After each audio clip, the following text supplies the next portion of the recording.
It's been about 100 days since the Nintendo Switch 2 was released. How are things going? We'll weigh in on the hardware, the current game library, upcoming games, and the cost of being a Nintendo fan these days. All of that and more coming up next on Next Gen Console Watch.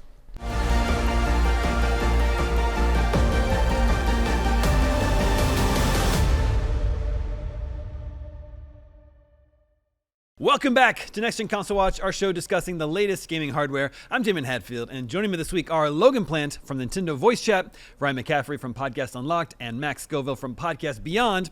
And it is report card time for the Nintendo Switch 2. It's been out for just over 100 days, has an exclusive Game of the Year contender. We've just gotten a big Nintendo Direct that lays out what's coming over the next year or so. Let's take a look at how the console is doing and what the future holds. Logan, Tom Marks reviewed the Switch 2 hardware for IGN, gave it a 7 out of 10. You reviewed both Mario Kart World and Donkey Kong Bonanza, including its DLC, 8, 10, and 7 for those three items. How are you feeling about the Switch 2 and its current game library today, and do you think is it a must-buy at this point? Yeah, I'm feeling pretty good about it. I think it's been a strong start for Switch 2. I think that Nintendo's gotten a lot of negative press just from some of their pricing decisions, their DLC structures, some of their Switch 2 editions that have some funky costs associated with them.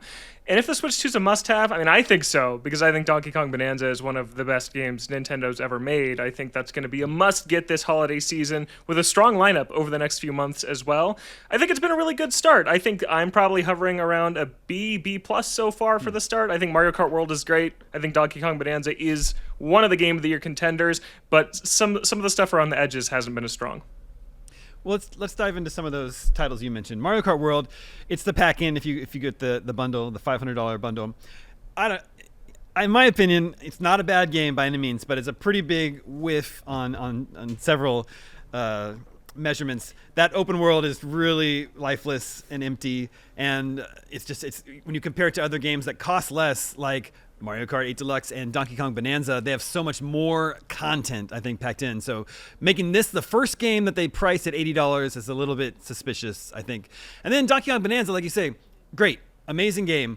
But this DLC stings a little bit, coming out just 2 months after release of the game, $20. I think if you were buying a Switch 2 today, you'd get the Mario Kart bundle, you'd get Donkey Kong Bonanza, but it kind of stings that you don't have that DLC that comes along with it. So to all that, I would ask, what say you? Yeah, especially with the DK Island part of the DK Bonanza expansion. That really feels like something that should have been a cool post-game reward in the same way that Mushroom Kingdom in Super Mario Odyssey is that really neat post-game hub you get to explore. I do think that stings a little bit, but Emerald Rush, I think the other part of the DLC that's like this Donkey Kong roguelite, I think that Nintendo really underplayed how much content is available in that. There are dozens and dozens of hours of roguelite stuff in there to do if you want that. I know that's not what a lot of people look for in DLC. They want more worlds to explore, more puzzles to solve, and things like that. But I think that Emerald Rush is worthy of a paid expansion. People are calling it cut content. No, this is definitely bonus content that makes sense as DLC. Well, I feel like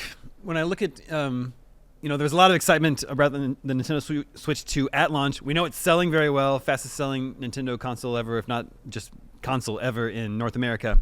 But I feel like when I read IGN comments, sentiment's turning slightly. I don't think people have their pitchforks out, but I think because of the issues we're talking about with DLC and some disappointment with Mario Kart World, and I think also the Mario Galaxy 1 and 2 ports that are coming up in just a couple weeks.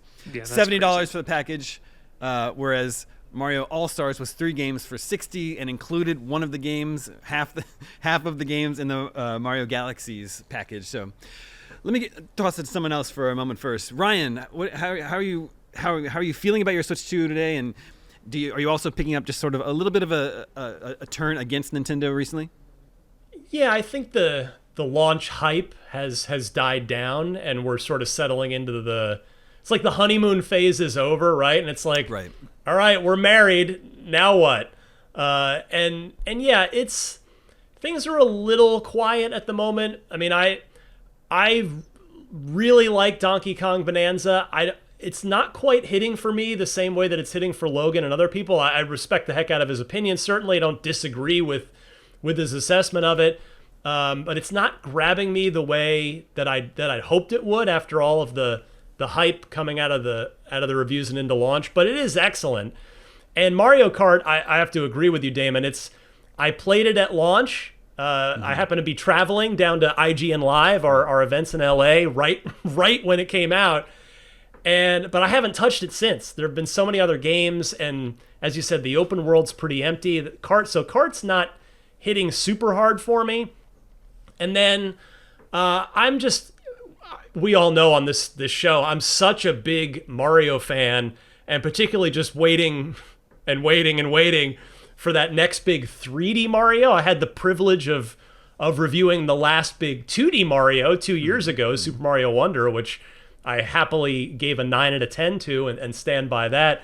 But we're still waiting for that next big 3D Mario. I thought, okay, 40th anniversary of Mario, surely they've got something in the works.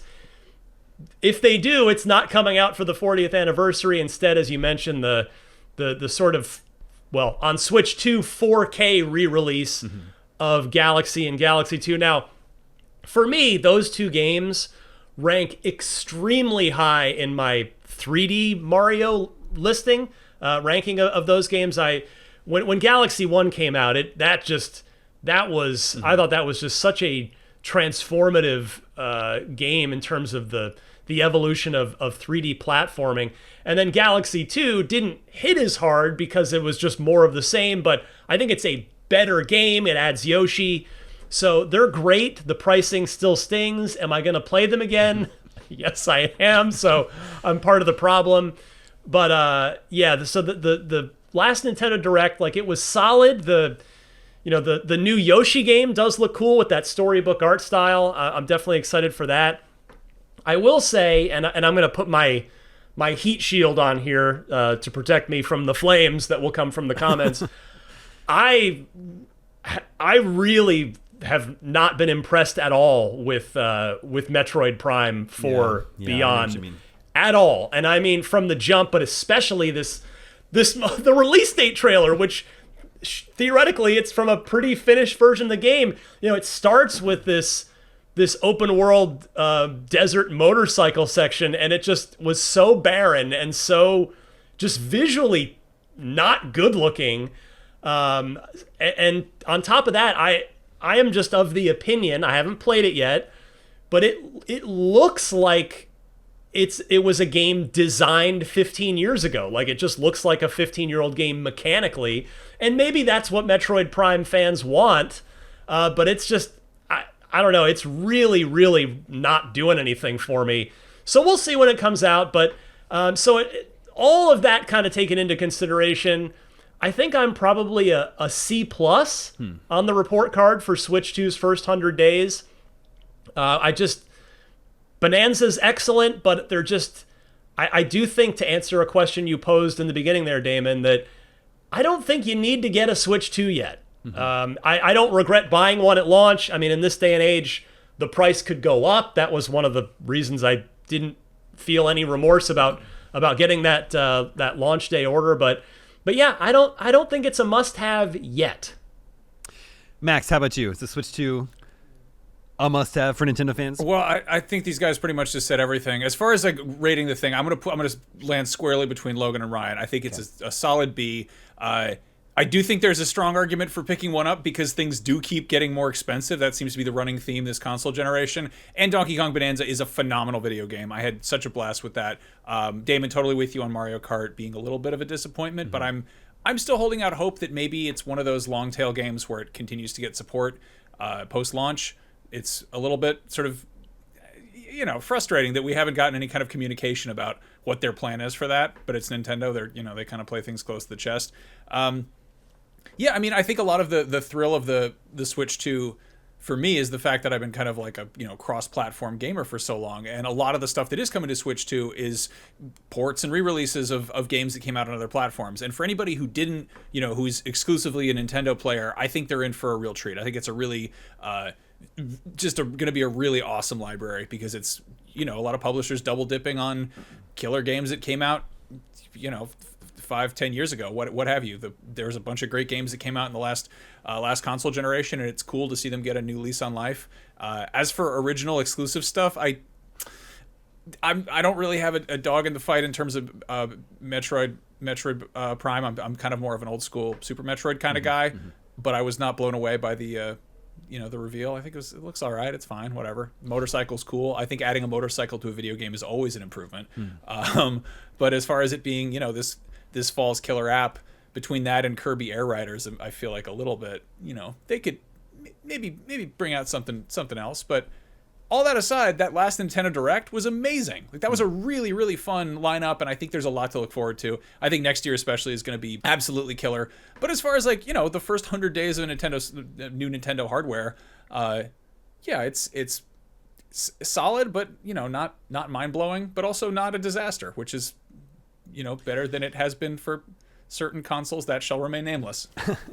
Yeah, we should start looking ahead at some of the games that are coming up. Logan, what's your read on Metroid Prime 4? Because as much as I hate to say it, I agree with Ryan and Max. I love the original Metroid Prime, but nothing I've seen about 4 is really getting me excited. I'm with everyone here. I have been very underwhelmed so far by how Metroid Prime 4 looks. I'm not necessarily worried about it because Retro Studios has really never shipped a bad game. That's true. They've only shipped good to amazing games. But I also agree with the sentiment that Ryan said, that this looks like a game that was made 15 years ago. And Metroid used to be this cutting-edge, genre-defining thing with Super Metroid and Metroid Prime. And then after those games, it kind of became, let's just recapture what made those ones great. And maybe this open world thing is going to be better than it showed in this trailer. But a 2-minute trailer with zero narration that provided context for this open world motorcycle stuff we're seeing, I just don't see a cohesive vision yet for Prime 4. The first trailer is like, look, it's Metroid Prime, we're back. Trailer 2 is Samus has these psychic powers. Trailer 3 is Samus has a motorcycle. Here's the release date. And that's it. Maybe they're holding stuff back because they have really special stuff they're waiting to surprise us with in the actual game. But right now, the marketing's been messy, and I don't think this is going to be some Game of the Year contender. I think it'll probably be a great Metroid game that Metroid fans will love, but will it be we've waited 8 years for this is going to blow our minds thing? I don't think so. That's coming up December 4th, Metroid Prime 4. Let me just read a list of upcoming stuff that I think actually does look pretty good for Switch 2. First of all, they have the console exclusive for Hades 2 coming out, next week, I believe. So that's cool. Then you got the Mario Galaxies in October, Metroid Prime 4 in December. Looking ahead, you've got Mario Tennis Fever, a new Fire Emblem, Yoshi's Mysterious Storybook, Tomodachi Life Living the Dream, Hyrule Warriors Age of Imprisonment, Mario Wonder port, and then you got Indiana Jones, Resident Evil Requiem, Final Fantasy VII Remake. So looks like there's a lot coming out, deep into next year. But as people will say, it is kind of a lot of older games and ports. Logan, is that? Do you wish there was something more new, a big new? Like Ryan would love to see that big new 3D Mario game. Yeah, I don't know. I think the lineup is really good. I think people's expectations are a little bit too high. If you just think about when we got this stuff, 3D Zelda was 2 years ago. Bonanza was made by the Odyssey team. There's not some secret 3D Mario waiting in the wings for next year. I think the franchises, they'll come. Fire Emblem's a big one for next year. Three Houses is the best-selling strategy RPG of all time. That's a huge follow-up. Yeah, I think the Direct maybe was missing one more knockout punch, like a look at Splatoon 4 or that Splatoon spin-off that was strangely missing or something like that. But I think this is a really strong lineup. I think Nintendo fans are being a little bit impatient, especially when you compare it to some of the other publishers and other console holders. You just named 16 games Nintendo's publishing over this year and the next one. That's a ton of stuff. I think they're fine. It is true. Max, Sony, PlayStation has Ghost of Yote coming out very soon. And after that, well, we don't really know what's coming up after that, right? Someday Wolverine's going to come out. Just you watch. Any minute now. Yeah. I don't know. There was rumors of a State of Play. Maybe that'll be coming up soon. So, Logan, you think B+ is what you're going to do? Yeah, B+. B+, C+ from Ryan, B from Max. I think I would probably go right in the middle too, give it a B. But dear viewers and listeners, we want to know, what grade would you give the Nintendo Switch 2 so far? A, B, C, D, or F? Make sure to vote on IGN.com the day this episode goes live. We'll share the results with you next week, just like we can. Last episode's poll, we were all talking about Hollow Knight Silksong. That's the game that everyone was playing. But we wanted to know, where were you playing Hollow Knight Silksong? And these results surprised me. The winning result with 30% was Switch or Switch 2. Then Xbox One Series X or Xbox One or Series X, PlayStation 4 or 5, then PC, and then handheld or handheld PC like the Steam Deck. The reason why this is surprising to me, because on launch day, over 500,000 people were playing on Steam, there are like 500,000 concurrents playing on Steam at the same time. But by judging by these numbers, over 1 million people would be playing on Switch. I don't know. I guess it's possible. We'll see. But Ryan, this is a rare instance where the Xbox One or the Xbox platform is being preferred over PlayStation by almost 2%. Game Pass. That's the explanation for that. Is people were just Game Pass subscribers downloaded it and checked it out. That's exactly what Microsoft's trying to get out of it. So it's a nice win for them to get that on day one, and we'll hopefully, when you play, you can buy games on Game Pass for a slight discount. Hopefully a lot of those Silksong fans just converted and just bought the game for, I guess, what would be $18, or is it 10% off? I don't quite recall, but probably a lot of sales came out of that Game Pass time as well. All right, Humble Games has brought Lost Skies to its full 1.0 release, available now on the Humble Store and Steam. Lost Skies is a cooperative survival adventure set high above the clouds in a vast world of floating islands. Explore the remnants of ancient civilizations, uncover the mysteries of their downfall, and harness their advanced technology to survive and thrive. Build and customize your own skyship to serve as both home and warship, battle colossal skyborne threats, and weather dangerous storms.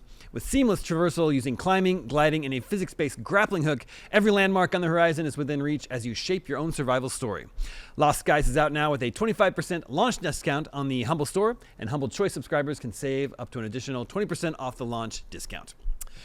And that's our show. Thank you to Logan, Max, and Ryan for joining me today. Thank you to everyone working behind the scenes to make this episode possible. My name is Daemon. We'll be back next week with more on the latest in gaming hardware. We'll see you then.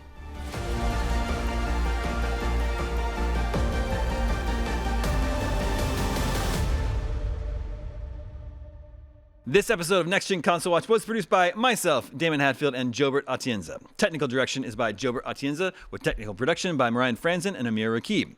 Audio engineering is handled by Amir Rakib. Post-production editing is by Jobert Atienza, and graphic design is by Justin Vachon.